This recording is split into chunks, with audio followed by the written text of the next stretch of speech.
สบายดีเพื่อนๆทุกคนเนาะถือว่าเป็นเวลาโดนเติบเนาะที่ว่าข้อยบ่ได้เฮ็ดคลิปลงทางเพจเนาะมื้อนี้ข้อยก็มีคลิปใหม่เนาะที่ว่าจะมาสอนให้เนาะก็คือโปรแกรมตัดต่อวิดีโอเนาะไผมักถนัดในงานการติดต่อวิดีโอเนาะ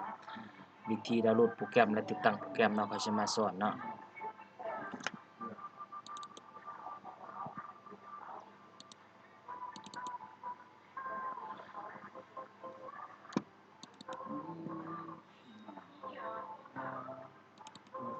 โอเคเนาะ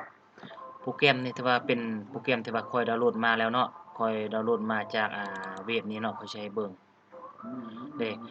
โหลดจากเว็บตัวนี้เนาะเป็นโปรแกรมถาวรเนาะโดยบ่ดาวน์โหลดมาแล้วบ่มีการใส่แคป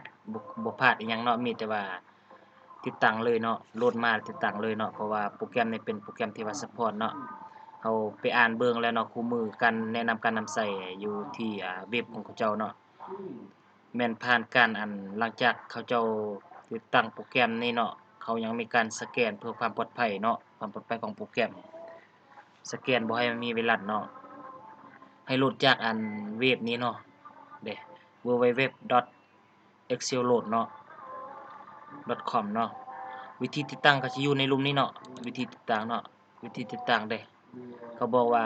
ตัดการเชื่อมต่ออินเทอร์เน็ตเนาะแล้วรันไฟล์ Setup จากนั้นรอโปรแกรมติดตั้งลงสำเร็จเป็นของแท้บ่ต้องแคปหรือแพดเนาะ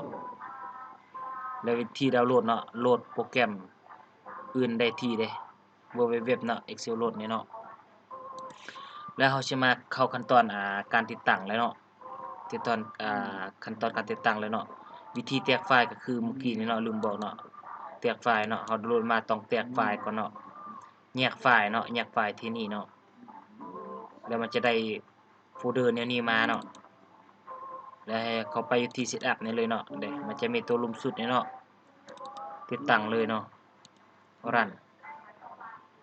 คนอื่นหมดแม่นเราต้องอ่าปิดอินเทอร์เน็ตเนาะถ้าว่าไผที่ว่าใช้แอนติไวรัสเนาะให้ปิดแอนติไวรัสพร้อมเนาะมีแต่เท่านี้เนาะติดตั้งแล้วก็รอท่าจนว่าสำเร็จแล้วก็เปิดน้ำใส่เลยเนาะบ่มีการใส่กักใส่หยังเนาะ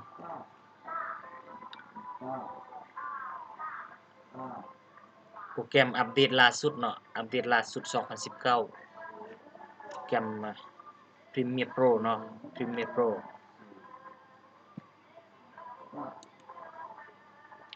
ขั้นตอนนี้เนาะมันจะใช้เวลาโดนหน่อยหนึงเนาะสั้นๆข้อยสิแบกไว้ก่อนเนาะ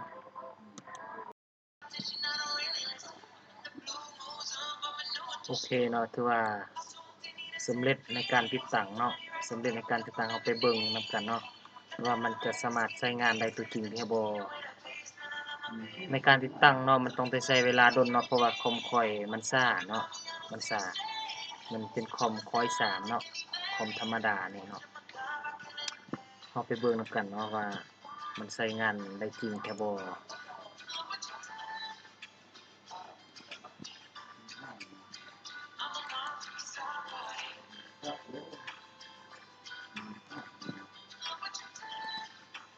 เราไปเปิดนำกันเนาะ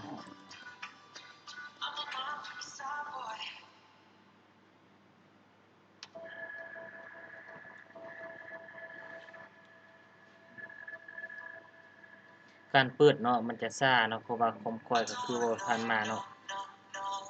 แล้วมื้อนี้ข้อยจะบ่บอกวิธีดาวน์โหลดเนาะบอกวิธีดาวน์โหลดเพราะว่าข้อยบอกตามเว็บไซต์ของเขาเจ้าเนาะ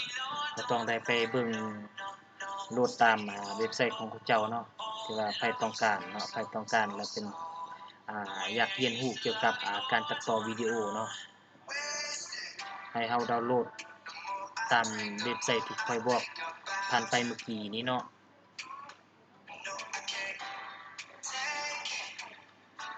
หน้าต่างของโปรแกรม2019เนาะมันจะเป็นแนวนี้เนาะมันบ่คือตัว2018เนาะเพราะว่าอัปเดตนี่โปรแกรมนี้ถือว่าเป็นโปรแกรมอัปเดตล่าสุดเนาะโปรแกรมอัปเดตล่าสุด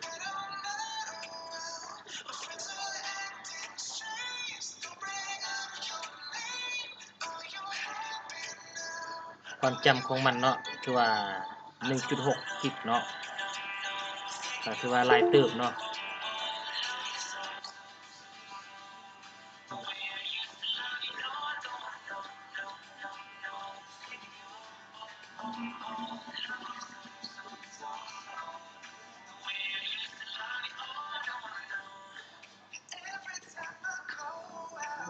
โดนเติบเนาะอดใจรอนำกันเนาะ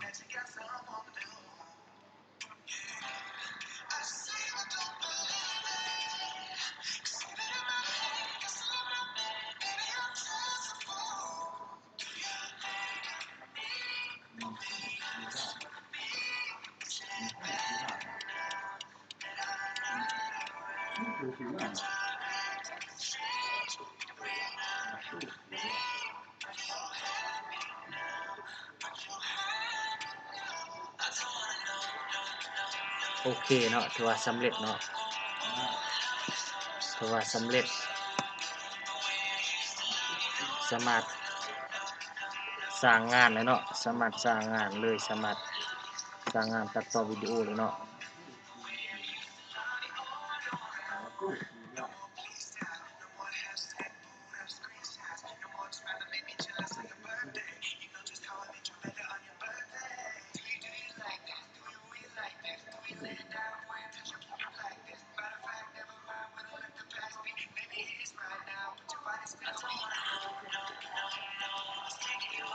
โอเคเนาะถือว่าอันนี้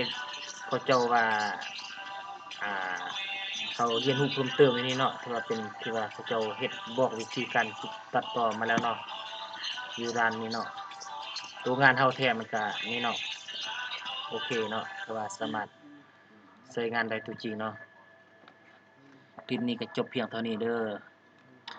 ขอขอบใจบรรดาหมู่เพื่อนเนาะหมู่เพื่อนบรรดาท่านที่ว่ารับชมเนาะขอขอบใจหลายๆเบิ่งแล้วถูกใจเนาะอย่าลืมกดไลค์กดแชร์ให้ด้วยเด้อ